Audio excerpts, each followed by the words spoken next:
My work in the hedge fund industry required I travel all over the world several weeks every month. What I found was that to understand a society, to invest well in it, you needed to understand what is the problem the society is really working on. Sometimes the societies advertise one problem, but they're actually working on something else. In general, the most important problem that societies are trying to solve is human capital. That's the central problem. They're wrestling with it with all kinds of different approaches, but that's the central problem. When I saw how they were working on it in China, and I saw how they were working on it in different countries in Europe, and how it was being worked on in Latin America and in the United States, Japan, South Korea, as I came back to the United States, I realized that actually we've got a lot of problems.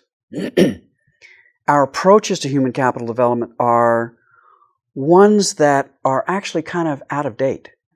Other countries had the advantage, weirdly enough, of World War II.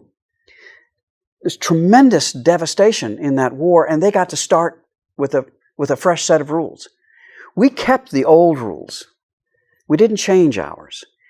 And as I looked at those rules and thought about the legal framework, the moral ideas, the rights construction, it occurred to me that actually we had a lot of work to do. So I began a conversation with Jim Heckman and another gentleman by the name of Art Rolnick.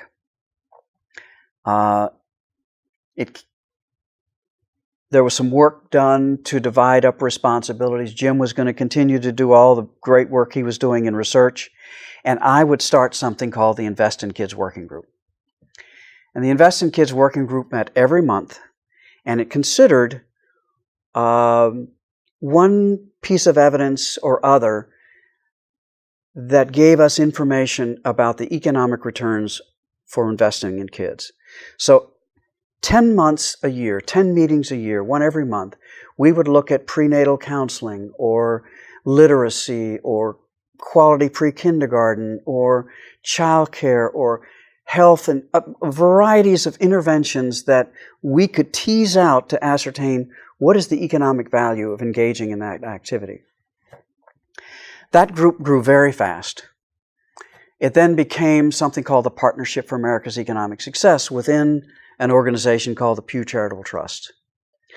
After a few years of pulling all this economic return information together, we used it to educate the business community about the economic returns of their supporting investing in kids at early ages. And we formed an organization called Ready Nation.